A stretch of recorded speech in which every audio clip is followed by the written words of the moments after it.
اعوذ باللہ من الشیطان الرجیم، بسم اللہ الرحمن الرحیم۔ آج ہم جس موضوع پر بات کر رہے ہیں وہ ہے مافیاز اور ان کی طریقۂ واردات، کہ کس طرح کچھ مافیا اپنی واردات کرتے ہیں، کس طرح وہ ڈاکہ ڈالتے ہیں معصوم اور جو بے گناہ شہری ہوتے ہیں ان پر۔ اور یہ طریقہ صرف ہمارے ہاں پاکستان میں نہیں ہوتا، یہ ہر جگہ پر ہوتا ہے، اور ان کی ہر جگہ پر ان کی اپنی اپنی طریقۂ واردات ہوتی ہیں۔ آج ہم صرف دو کمپنیوں کے بارے میں بات کریں گے کہ پاکستان میں ان کا طریقۂ واردات کیا ہے، کس طرح وہ واردات کرتے ہیں اور کوئی ان کو کچھ بھی نہیں کہہ سکتا، کیونکہ وہ جو واردات کرتے ہیں، وہ جو ڈاکہ ڈالتے ہیں، وہ ڈاکہ پاسبل ہے، وہ لیگل ہے، اور وہ کوئی قانون اس کو اللیگل نہیں ثابت کر سکتا۔ تو اس وجہ سے وہ لوگ ڈاکہ ڈالتے ہیں، اور وہ جو مزید اس ڈاکے میں ترقی کرتے ہیں۔ تو ڈاکہ ڈالنے کے لیے وہ کیا طریقہ اختیار کرتے ہیں؟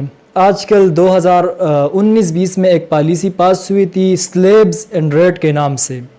سلیبز اینڈ ریٹ میں کیا ہوتا ہے؟ سلیبز اینڈ ریٹ میں یہ ہوتا ہے کہ کچھ خاص لمٹ تک ایک ریٹ ہوتا ہے، اور اس لمٹ کو کراس کرنے کے بعد یا اس لمٹ سے آگے بڑھنے کے بعد وہ ریٹ مختلف ہو جاتی ہے۔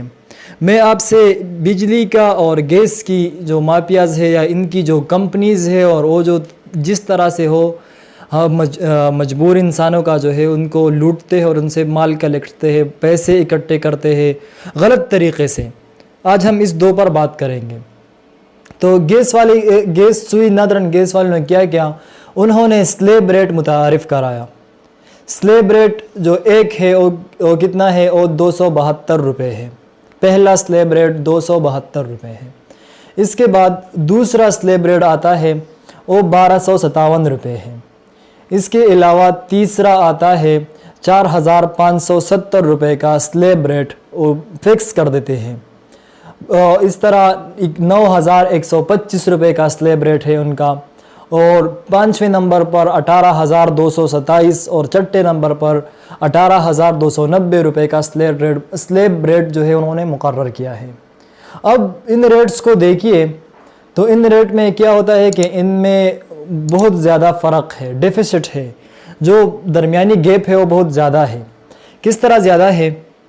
دیکھیے آپ، ایک اور دو پہلی 272 اور 1257، اس میں تقریباً 1000 روپے کا فرق ہے، کہ ایک یونٹ وہ زیادہ ہو جاتی ہے تو پھر اس کی استعمال پر 1000 روپیہ آپ سے زیادہ چارج لی جائیں گی، ایک یونٹ پر 1000۔ اسی طرح آپ آگے جائیے، 3 اور 4 میں 3300 روپے کا فرق ہے سلیب ریٹ میں۔ چوتھے میں 3 اور 4 میں 9000 روپے کا فرق ہے سلیب ریٹ میں۔ اب آپ دیکھیے کہ اگر 300 یونٹ ایک بندہ استعمال کرتا ہے تو ان کا ایک ریٹ ہے، اگر 301 یونٹ استعمال کرتا ہے تو ان کا ریٹ ڈبل ہو جاتا ہے، ٹرپل ہو جاتا ہے۔ تو یہ ایک نئی طریقہ واردات ہے، چاہیے تو کچھ اور تھا، لیکن یہاں پر صورتحال مختلف ہے۔ بجلی کا دیکھیں، بجلی کا بل اگر آپ کی 300 یونٹ آ گئی ہے، آپ نے 300 یونٹ خرچ کی ہے تو آپ کی بل آئے گی 3300 روپے۔ 300 یونٹ خرچ کی تو آپ کے بل آئے گی 3300 روپے۔ لیکن آپ نے 301 یونٹ خرچ کی، 301 یونٹ آپ نے کنزیوم کی، آپ نے خرچ کی، تو آپ کا بل پھر کتنا آئے گا؟ آپ کا بل آئے گا 4400 روپے، 4400 روپے آپ کا بل آئے گا۔ تو اب دیکھیے ایک یونٹ پر 1100 روپے کا ڈیپوزٹ وہ آپ کا آتا ہے۔ یہ دو کمپنیوں کی بات میں نے کی، یہ دو مافیاز کی بات میں نے کی ہے۔ چاہیے تو کچھ یہ تھا کہ اگر آپ کنزیوم زیادہ کرتے ہیں تو آپ کو وہ سبسڈی دیتے، آپ کو کچھ بونس دیتے، آپ کی جو بل ہے وہ تھوڑا کم کر دیتے، لیکن یہاں پر قصہ الٹ ہے، جتنا آپ زیادہ استعمال کرتے ہیں اتنا آپ سے زیادہ ڈیمانڈ کی جاتی ہے۔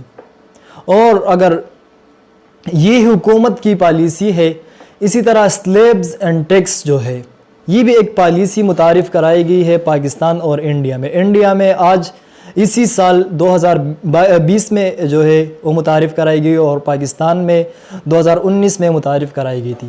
سلیب پالیسی یہی ہے کہ اگر آپ جو ہے آپ سیلری لیتے ہیں حکومت سے یا کسی جگہ سے آپ سیلری لیتے ہیں تو اس سیلری پر کتنا ٹیکس ہوگا، اور اگر سیلری کی معیار بڑھ جاتی تو اس پر کتنا ٹیکس ہوگا. تو انہوں نے لکھا ہے اگر آپ 6 لاکھ روپے آپ کا ماہانہ کماتے ہیں تو آپ سالانہ کماتے ہیں تو آپ کا ٹیکس جو ہے وہ 0% رہے گا، کیونکہ آپ کی جو انکم ہے وہ کم ہے. لیکن اگر آپ نے 6 لاکھ سے بڑھا دیا 12 لاکھ تک کر دی تو آپ پر 5% جو ہے ٹیکس لاگو ہوگا. اسی طرح مختلف جو ہے ایک لمبی ٹیبل انہوں نے بنائی ہے. لیکن میری بات کرنے کا مقصد یہ ہے کہ اگر ہم دیکھیں تو اس طرح 6 لاکھ کا جو سالانہ انکم ہے کسی کا، ان کا ٹیکس آپ کیوں نہیں لیتے؟ ان پر بھی کچھ خاص ریشو پر ٹیکس لگا دے. جن کا زیادہ ہوتا ہے ان سے بھی لے لے، ٹیکس ہر کسی سے لے، لیکن ان ٹیکس کو یوٹیلائز صحیح طریقہ سے کرے. اگر آپ ٹیکس صحیح طریقہ سے نہیں یوٹیلائز کر سکتے تو آپ کا 2%، 3%، ایون آپ کا 0.1 اور 0.2% ٹیکس جو ہے وہ بھی غلط ہے، وہ بھی ٹھیک نہیں ہے اگر آپ اس ٹیکس کو صحیح طرح یوٹیلائز نہیں کر سکتے. تو یہ کچھ 3 باتیں میں نے بتائی آپ کو کہ ڈاکہ جو ہے انہوں نے ہم پر ڈاکہ ڈال رہے ہیں، اور حکومت اور جو ہم عوام ہے ہم اس پر خاموش تماشائی بنے ہوئے ہیں. ہم کو اس کے لیے کچھ کرنا ہے. تو اجازت چاہتا ہوں نیکسٹ ویڈیو تک انشاءاللہ. اللہ حافظ.